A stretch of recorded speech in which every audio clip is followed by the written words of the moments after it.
So as I was introduced, I appreciate that. I have been in sales enablement for about 10 years. And before that, I spent the 8 previous years in advertising and marketing, like a lot of you guys. So I want to start off by saying, what's in it for you for paying attention to me? Because we always try to start with the WIPM, right? Raise your hand if you've learned something new that you didn't know before coming here at this conference. Okay, pretty much everybody. That's a good sign. Raise your hand if you heard something you already knew, but you haven't taken full advantage of it yet. Exactly. I hope everyone is inspired as I am coming out of this. And thank you to all of the presenters and everyone who came before, because my presentation is kind of an iteration of a lot of those themes based on what I've learned from growing sales enablement teams from scratch at 3 different companies. I will run very quickly through those 3 companies just so you have context of what those sales teams look like that I was supporting, how I grew those teams, because I think that'll be important context, not just because I've heard so many people that are hiring right now. Wink, wink, just kidding. So basically, I started sales enablement as an official title when I was at AMD, Advanced Micro Devices. So that was a global sales force, 100 technical sellers, very technical, like 15 years plus technical selling servers alongside people from HP and Dell and Microsoft on huge multi-million-dollar deals, all the way through to the commercial channel, so the SHIs and the CDWs of the world. And then we also enabled all the way down to the consumer channel, so the blue shirts at Best Buy. So hundreds of thousands of people that could sell 10,000 things to anyone who walked off the street. So very different types of enablement necessary at every stage there.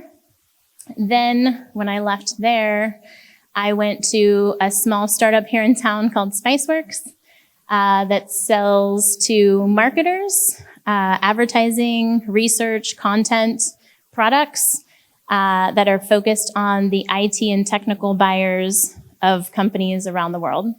And so there I had about 100 sellers, half of them remote all over the country and Europe, and the other half right here in Austin.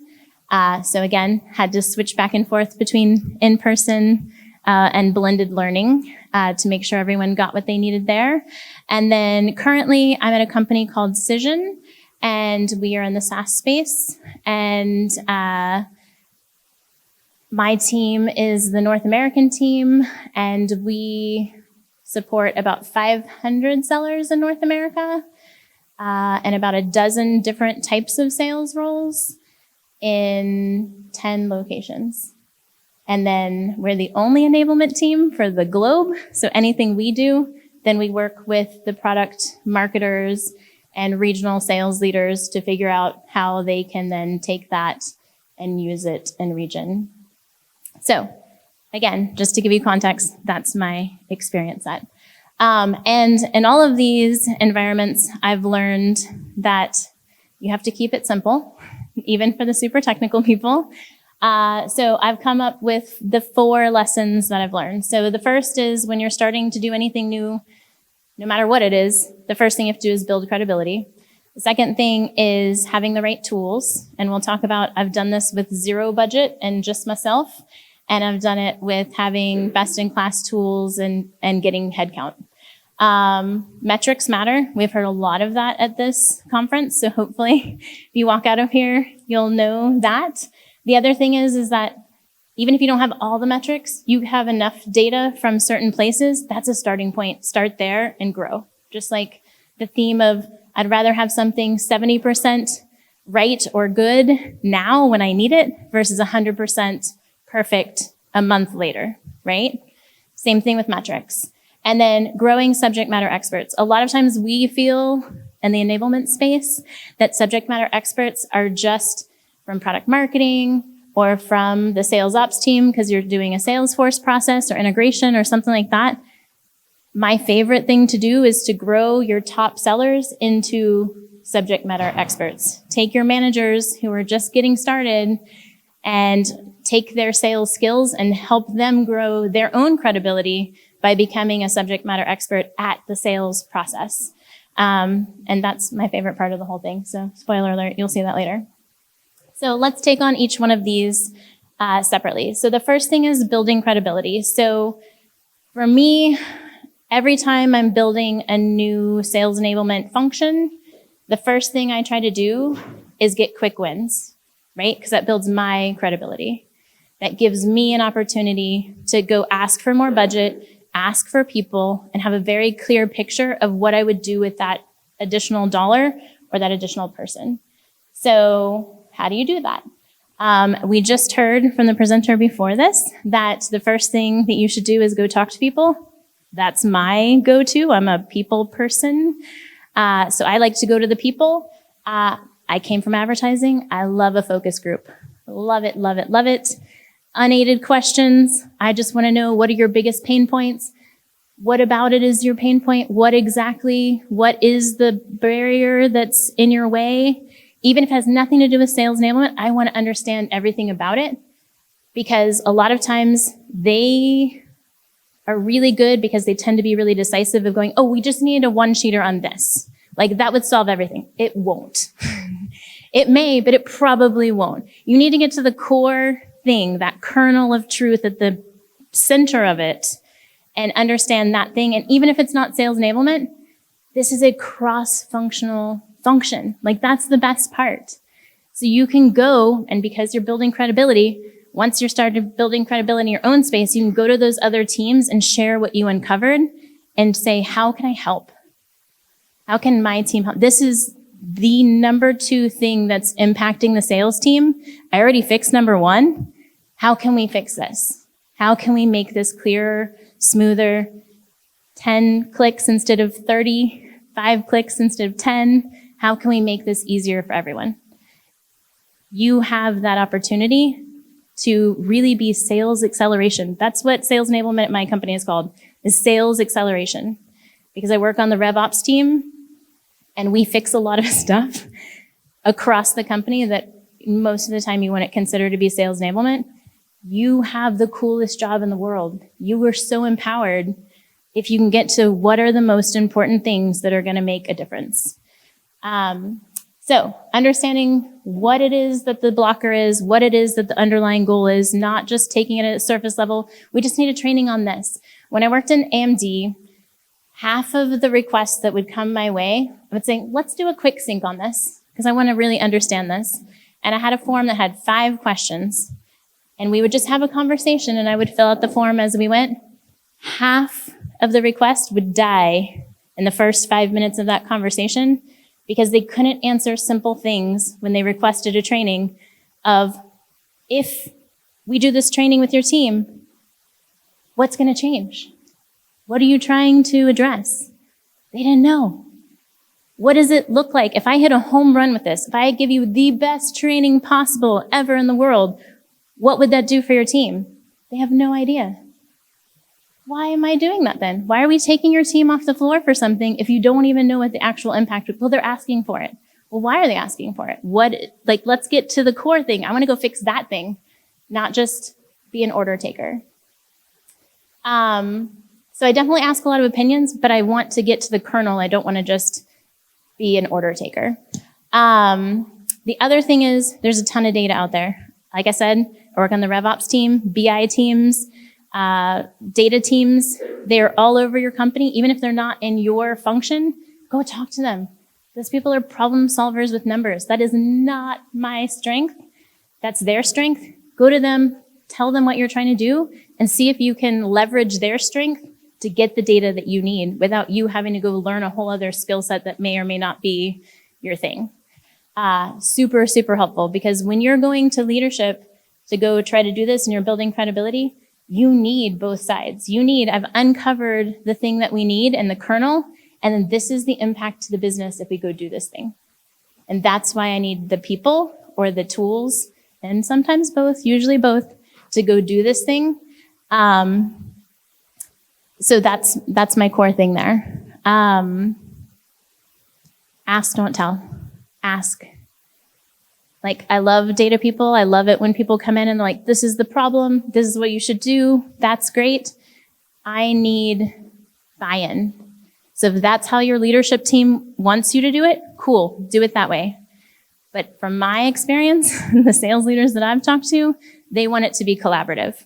So I come in with insights and I come in with data. I've talked to your people. When I started AMD, I literally interviewed 55 people in my first month in my role. And then I put everything in an Excel document and realized that I could fix 80% of the things that they were asking about by creating 5 things.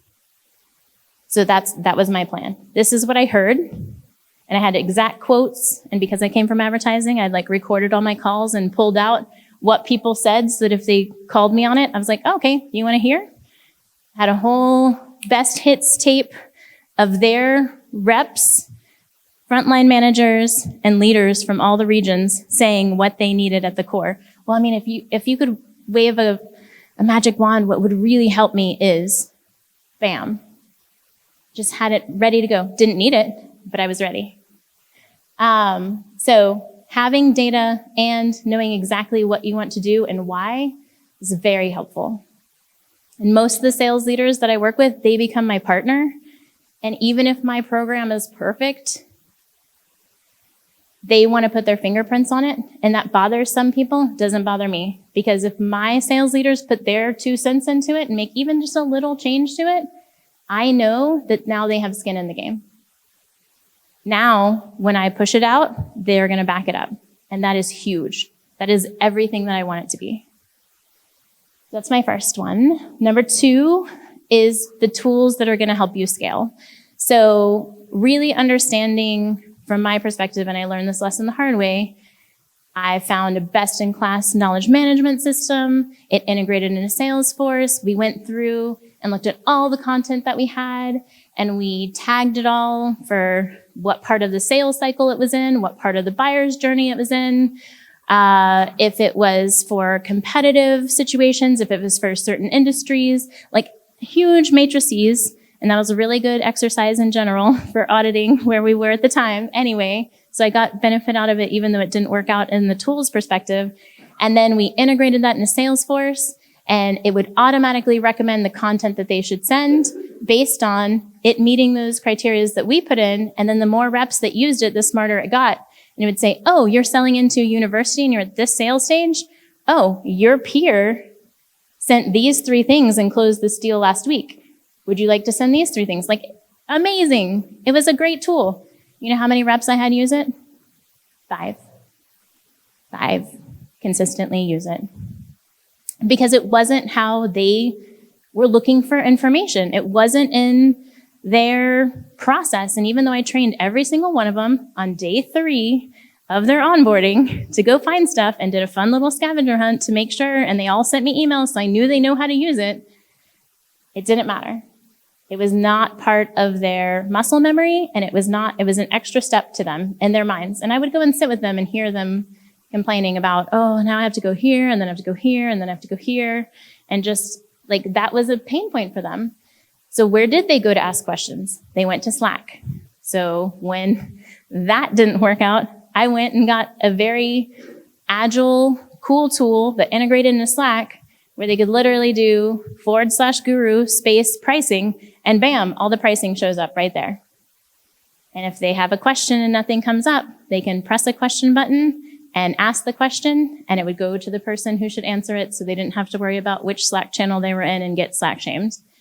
And if the question had already been answered, like if they still ask the question in Slack without going to Guru, and someone else, a lot of times a peer, answers it first, they can literally do the same thing, /guru, space pricing, share with channel, and it comes on a little Guru skin with the answer right then and there. Whereas before, when it was in a separate thing, it was like they had a little icon that was like, one-stop selling shop, that's where you should go. And did they give that person the answer? Nope. It just Slack shamed them. So now we're kind of like gently Slack shaming them that you could have looked this up in the same amount of time it took you to ask the question, but here's the answer. So really understanding how your sales team is doing their job and trying to have things come in and be as smooth as possible. And if you do have to change their process, tell them why. So that's a big thing. Aligning with your leadership team on priorities. So I also have a roadmap. I also meet with my sales leadership, the head of new business and the head of renewals for North America, weekly. So we do just a quick, usually 15 minutes, or we'll go walk and have coffee. They're both here in Austin, but they travel a ton. But just some quick check-in. Even if it's over Slack or even if it's over text, we're checking in because I want to make sure that they know that this product launch has slipped or this product is been pulled in because of a competitive move. I want them to know what's happening and what I'm doing about it so that that way we are in sync and that they can have my back and I can have theirs. And then making a data-driven case for whatever you have. So I've had it where I had no tools and everything was manual, and that was really, really rough. But we still managed to track the things that we needed to track. It was just really manual and really painful. And then when I started at TrendKite, we got a learning management system, a knowledge management system, and I had real data. Even though I didn't have it all hooked into Salesforce and all the other stuff that I have now, which is amazing, I could still tell managers on a monthly basis who I thought was going to leave. And I did that by looking at it and going, these people haven't done any of the training that were assigned to them in the past 2 to 3 months. These people have not been logging into the content management system. They used to do it 10 times a month. Now they've done it twice this month. These are my red line people, and I would be right 85% of the time because reps start to disengage when they're about to leave, and we run a monthly number, and they would have a month that they would need in between to get paid out their commissions from the things they closed the month before. So there was a really big indicator of people pulling away that I could see. Now, could the managers see that if they were tracking their daily activities? Probably. But I was better at pointing it out to them and to leaders because then you can start to put multiple data points, even data points I didn't have, together to understand what's going on so you could try to save some of your top people who were on the fence, right?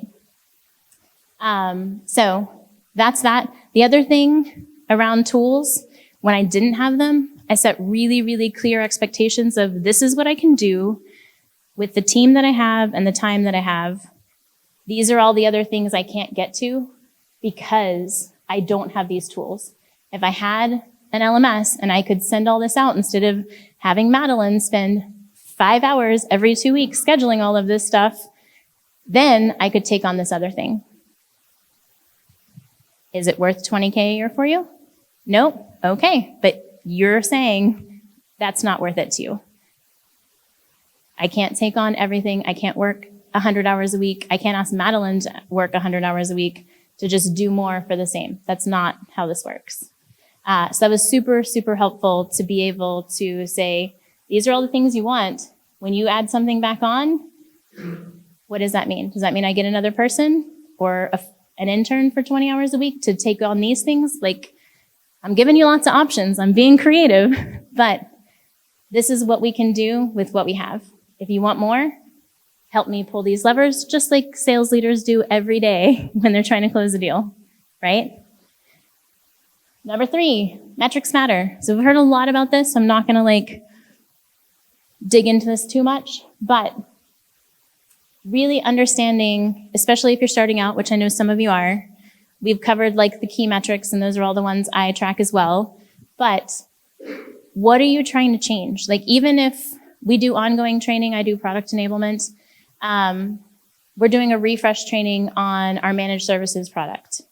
So I asked the product manager to go pull all the number of opportunities and the amount that they were in the op for the last 3 months. And then we're going to do this training in mid-February. And then I want to see going forward, how many ops do we have and what is the amount of those ops so that I can show him for taking the team off the floor and having them do this blended learning thing, because there's a video that they have to watch that's 10 minutes, and then they have to go to an hour-long workshop, and then they have to do a pitch back. Like that's a pretty high level lift thing because this is a high ACV product and we're focused on cross-sell right now. What are our expectations? How many more apps and at what cost should they be at to know if we did a good job or not? It's a really simple thing, and I don't own all that data, and I'm not a Salesforce expert by any means of the imagination, but I can work with people who are and set those expectations. And I've worked with so many product managers and marketers who are like, never even thought to set a goal for this. I was like, how do you know if it's successful or not? Like, there's a finite amount of time in these sales reps' days. If you're taking them off the floor and you're one of a dozen product marketers, you better know what the output is on the other side. Then going through and finding out if you do need additional data, who owns that data? And because you're in a cross-functional function and you're adding value all over the place, it's usually pretty easy. You've already put enough goodwill out there that people are going to help you do stuff. And if that's not the case, you have already made a partnership with the sales leadership team, and they can go ask for you if anyone gives you a hard time. They're my heavy all the time. And then the last thing is really, if you don't know if the thing you did worked, how can anybody else? You also have a finite amount of time in your day. Don't you want to be doing the stuff that's really moving the needle for you and your team and giving like really great things to put on your resume and your LinkedIn and feel good about leaving every day and working really hard? I definitely do. I'll give you an example of that because I haven't told very many stories and I have stories throughout my notes in this deck. So for instance, when I started at Spiceworks, I got the job. The job didn't exist. I knew someone there in marketing and he was like, hey, I think we really need sales enablement. Like, will you come talk to my boss and just like pitch him on what is sales enablement? What can you do? Like, what's the point of this? This is 7 years ago. And I was like, sure. So I got an hour with him. He was the CMO. I had a ton of stuff from Serious Decisions and Gartner and Forrester of what, all the sales enablement models similar to the high spot chart. I had like all these things of what are the pillars of everything.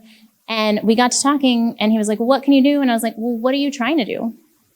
And they had found that even though they'd been hiring pretty steadily, for every 3 reps that they hired, 2 left within 9 months.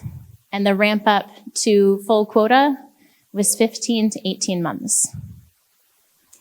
That is not high growth sales. So I was able to go, okay, so what are you doing to onboard people? And he's like, it's a week and sales ops owns all the content. So when do they talk to sales peers or sales leadership? They get an hour on the last day. I was like, that sounds terrible.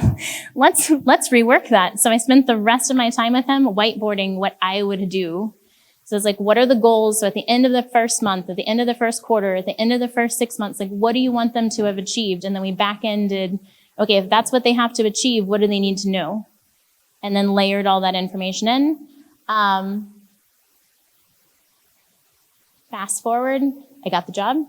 And then within my first year, the CFO, who was in charge of all the data at the time, called me out at our quarterly meeting because we had reduced rep ramp time by 40%. So the average rep was getting to full quota by a year, which was before, was almost 6 months longer than that for some reps. And on top of that, for every 3 reps they hired, 2 stayed. And for the ones that didn't stay, they left within the first 2 months. It was not a good fit for them. When you think about overhead of reps and how much you're paying them in base compensation, instead of them staying around for 9 months to find out it didn't work out. And that was better for the reps and it was better for the company. Because as a rep, if you have a 9-month hole in your resume, that looks really bad. If you have a 2-month hole and you can say, oh yeah, I tried this, it didn't work for me, it wasn't the right style, that's a much easier play for them and their careers, just like it is for saving you a lot of money as a sales team. So being able to really understand how my efforts every day were directly impacting the growth of the company and the happiness of the reps, because we had some awesome dark arts goodness yesterday, making things fun. That company has a fun culture. It spilled into everything that we did. That was really fun. So that's one of the things that I took from yesterday of going into a bigger, more buttoned up company. We've kind of lost that a little bit. So that's something I want to bring back for sure. And then my last point is just growing subject matter experts. So across the board, like I said at the beginning, we tend to think of subject matter experts as the product people or the engineers or the dev people or whoever, sales ops, who knows the intricacies on the back end. And they're still subject matter experts, don't get me wrong.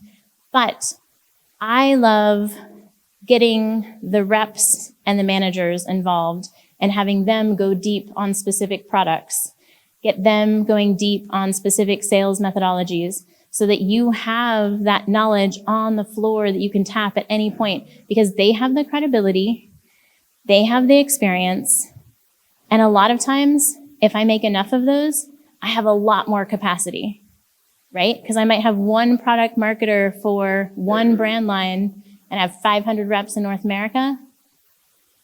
If I have one product expert on every single team, that gives the opportunity for knowledge sharing is so much higher.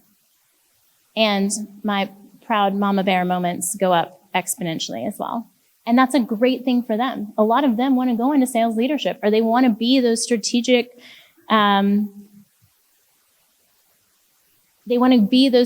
sellers, and they need to have that expertise and they need to have that credibility in order to do that.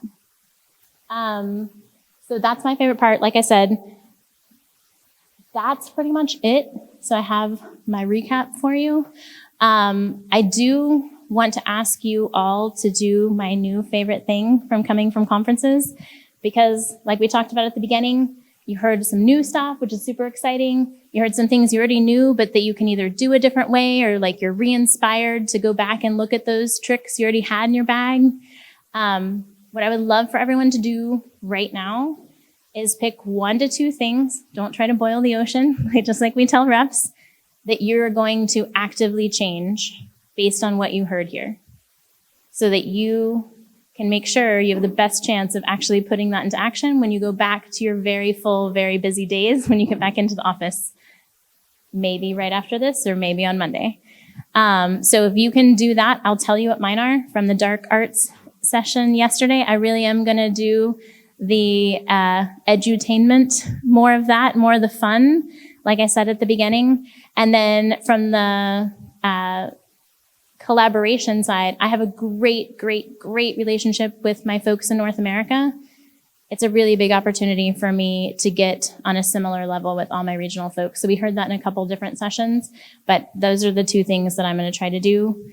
And I highly recommend that you try to just get to like a few things that you want to try to accomplish and go from there. Any questions that I can answer in the 1 minute, or I'll stay and be at the coffee if you want to ask me anything else. Cool. Thank you so much.